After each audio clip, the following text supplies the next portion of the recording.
আসসালামু আলাইকুম পঞ্চম শ্রেণীর শিক্ষার্থীবৃন্দ। আজকে আমরা 37 পৃষ্ঠার প্রাথমিক গণিতে কোন সংখ্যা 3 দ্বারা বিভাজ্য এই পৃষ্ঠাটা বেশি অঙ্ক করব না, শুধু পড়ব।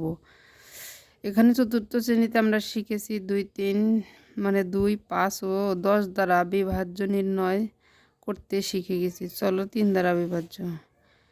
এখন বিভাজ্য অর্থাৎ ভাগ করে যদি কোনো ফল অবশিষ্ট শূন্য না হয় তাহলে সেক্ষেত্রে কিছু আছে, আর যদি ভাগ করে অবশিষ্ট কিছু থাকে তাহলে সেটা 3 দ্বারা বিভাজ্য না। তাই বলছে যে 3-এর সকল গুণিতকই 3 দ্বারা বিভাজ্য। 3 দ্বারা বিভাজ্য যেমন 3-এর সকল গুণিতক কোনগুলো, যেমন 3, 6, 9, 12, 15 ও এখানে তো দেওয়া আছে 18, 21, 24, অর্থাৎ 3-এর ঘরের নামতা গুণ করে আমরা যত যা পাবো সবই 3 দ্বারা বিভাজ্য।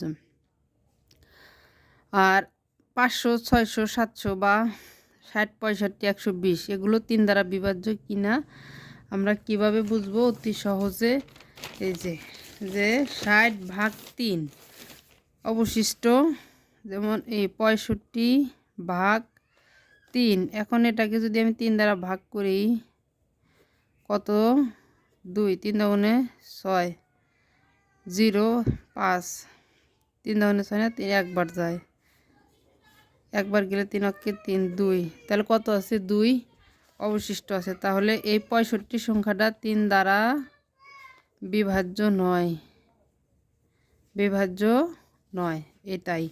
সেই ক্ষেত্রে আমরা আর একটা কাজ করতে পারি, যেমন 5 + 6 11, তাহলে 11 কি 3 দ্বারা বিভাজ্য? বা 3-এর গুণনীয়ক 11?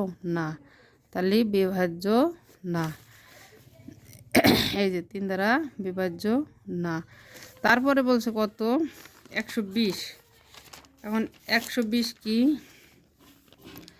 120/3 সমান 40, অবশিষ্ট 0। তাহলে এটা কি 3 দ্বারা বিভাজ্য?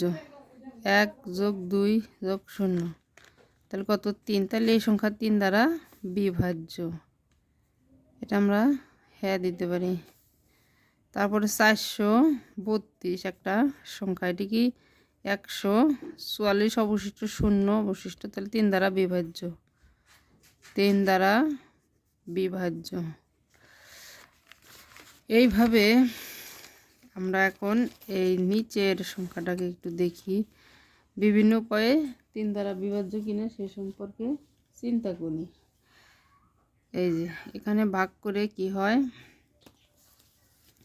3 3-এর মধ্যে কয়বার যায়? এই 4-এর মধ্যে কয়বার যায়? একবার যায়, 3 অক্ষে 3।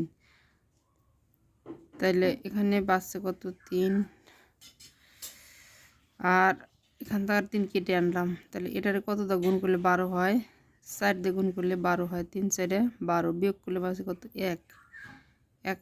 9 কেটে আনলাম হলো 19, তাহলে 3 6 18, বাঁচে কত? 1। আবার এই 0 কেটে আনলাম, 3 3 9, বাঁচে কত? 1। আবার এই 5 কেটে আনলাম, 3 5 কত? এই যে 15।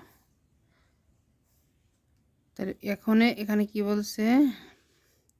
3 4 9 এর 0 5 রয়েছে। প্রথমে 3 দ্বারা বিভাজ্য অঙ্কগুলো বাদ দিই, যেটা বাদ দিলাম, বাকি সংখ্যাগুলো কি করি? যোগ করি। আসলে এটা আমাদের তেমন ওই খালি নৈবেত্তিক প্রশ্নে, ছোট প্রশ্নে আসতে পারবে যে এত বড় একটি সংখ্যা 3 দ্বারা বিভাজ্য কিনা। আমরা সেক্ষেত্রে কি করব? এই সংখ্যাগুলোর মোট অঙ্কগুলো যোগ করব। যোগ করার পরে যদি সেটা যোগফলটা যদি 3 দ্বারা বিভাজ্য হয় তাহলে আমরা সেটাকে এই বড় অঙ্কতে গেলে সাধারণত আসে না পরীক্ষায়। এখন এই যে 4 দ্বারা বিভাজ্য কিনা,